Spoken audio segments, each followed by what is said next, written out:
সকল জল্পনা কল্পনার অবসান ঘটিয়ে গতকাল রাত্রেবেলায় আমেরিকা ইরানের উপরে হামলা চালিয়েছে। আমেরিকার সামরিক ঘাঁটি ডিয়েগো গার্সিয়া থেকে এই অপারেশনটা চালানো হয়। এই অপারেশনে ব্যবহার করা হয়েছে B-2 বোমারু বিমান এবং GBU-52-57 এর যে বি ভেরিয়েন্টের বোমাটা আছে সেটা মূলত ব্যবহার করা হয়েছে। আমেরিকার মূল লক্ষ্য ছিল ইরানের যে পারমাণবিক প্রকল্পগুলো আছে সেই প্রকল্পগুলোকে ধ্বংস করে দেওয়া। বিশেষ করে ইস্পাহান, ফোর্দো এবং নাতানজের যে বড় বড় প্রকল্প, এই প্রকল্পগুলা ধ্বংস করাই ছিল মূল লক্ষ্য। এই অপারেশন পরিচালনা করার পরপরই ইরানের পক্ষ থেকে একটা বিবৃতি এসছে, যে বিবৃতিতে ইরান বলার চেষ্টা করতেছে যে তাদের যে পারমাণবিক প্রকল্প, এই প্রকল্পগুলোতে তেমন কোনো ক্ষয়ক্ষতি হয়নি। উপরের যে স্ট্রাকচার ছিল বা বিল্ডিং বা স্থাপনা ছিল, সেই স্থাপনাগুলোতে সামান্য ক্ষতি হয়েছে এবং এটা কয়েক মাসের ব্যবধানে রিপেয়ার করে পূর্বের অবস্থানে ফিরিয়ে নিয়ে যাওয়া সম্ভব।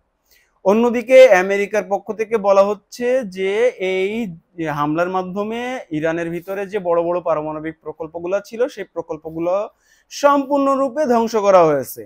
এবং ডোনাল্ড জে ট্রাম্প একটা ভিডিও বিবৃতিতে এই যে সাফল্য, সেই সাফল্যতার যে অংশীদার, সেই অংশীদার হিসেবে সে তার নিজেদেরকে জাহির করার চেষ্টা করেছে। কিন্তু আপনারা যদি এই ভিডিও বিবৃতিটা একটু পরিলক্ষিত করেন তাহলে আপনারা যেটা দেখবেন, ডোনাল্ড জে ট্রাম্প তার পিছনে কিছু মানুষ নিয়ে বা তার সহযোগীদেরকে নিয়ে এই বিবৃতি পাঠ করতেছে।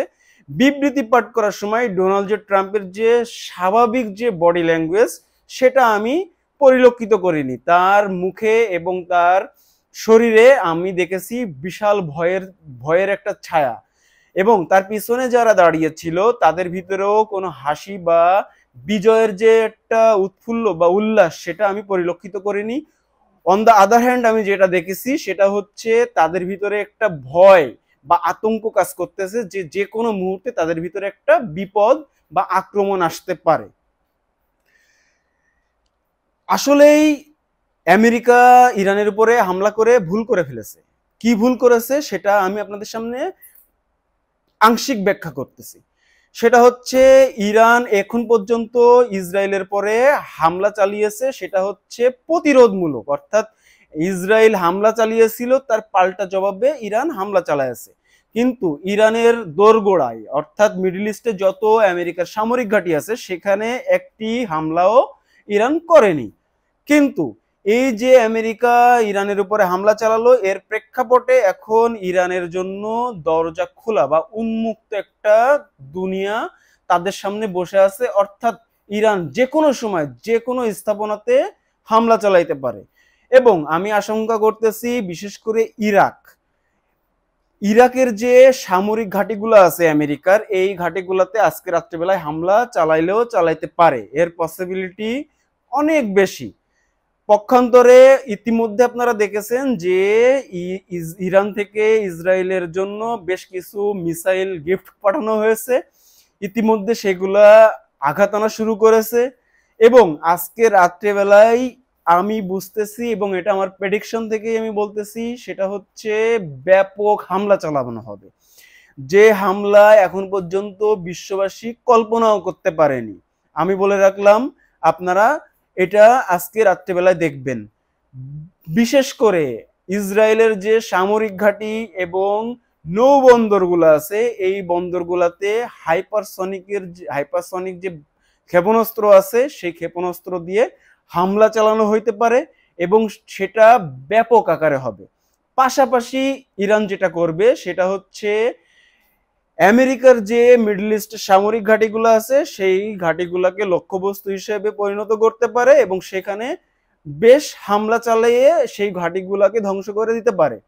এর ঘাঁটিগুলো ধ্বংস করার উদ্দেশ্য একটি, সেটা হচ্ছে ইরান এখন পর্যন্ত যে মিসাইলগুলা নিক্ষেপ করতেছে ইসরায়েলের জন্য, সেই মিসাইলগুলা মধ্যাকাশে ইন্টারসেপ্ট করতেছে মূলত আমেরিকার সামরিক ঘাঁটি থেকে। অর্থাৎ মিডল ইস্টে যে সামরিক ঘাঁটিগুলো আছে এই ঘাঁটি থেকেই মূলত ইরানের যে মিসাইলগুলা, সেই মিসাইলগুলার প্রায় অধিকাংশ মিসাইলই ইন্টারসেপ্ট বা ধ্বংস করে দেওয়া হচ্ছে আরবের আকাশে। এবং যেগুলো বাকি থাকতেছে সেগুলো সিরিয়া এবং জর্ডানের এয়ারবেস গুলা থেকে আমেরিকা ধ্বংস করতেছে। এবং খুব সামান্য যে মিসাইল, সেই মিসাইলগুলো মূলত ইসরায়েলের পরে বিস্ফোরিত হচ্ছে। এখন যদি ইরান কোনোভাবেই আমেরিকার যে বেসগুলো আছে এই বেসগুলাকে ধ্বংস করতে পারে, তাহলে ইরানের জন্য ইসরায়েলের বিরুদ্ধে হামলা চালানো খুবই সহজ হবে। অন্যদিকে ইয়েমেনে যে হুতি বিদ্রোহী গোষ্ঠী আছে তারাও সক্রিয় হতে হতে পারে, এবং লেবানন এবং সিরিয়াতে হিজবুল্লাহর যে বাহিনীটা আছে তারা এখন নিষ্ক্রিয় আছে, তারা সক্রিয় হওয়ার সম্ভাবনা খুব বেশি।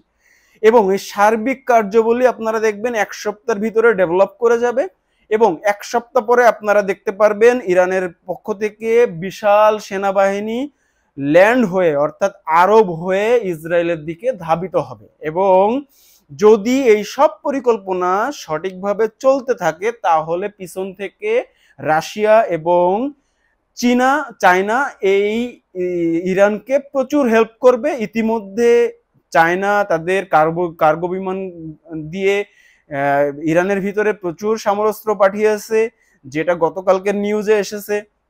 এবং খুব শীঘ্রই রাশিয়াও তাদের যে সমরাস্ত্র ভান্ডার আছে সেই ভান্ডার খুলতে শুরু করবে এবং ইরানকে দিতে শুরু করবে। এবং ইরানের যে ভয়ঙ্কর মিসাইল, সেই মিসাইলের সাথে যদি চায়না এবং রাশিয়ার অস্ত্র যোগ হয় তাহলে ইরানের জন্য, ইসরায়েলের জন্য এবং আমেরিকার জন্য খুব খারাপ একটা সময় অপেক্ষা করতেছে। এবং এই সময়টা পার করার ভিতর দিয়ে হতে পারে মার্কিন যুগের অবসান, এবং ঘটতে পারে নতুন কোনো তৃতীয় শক্তির উত্থান, যার ভিতরে থাকবে ইরান। সবাই ইরানের জন্য দোয়া করবেন, আমার জন্য দোয়া করবেন। আসসালামু আলাইকুম।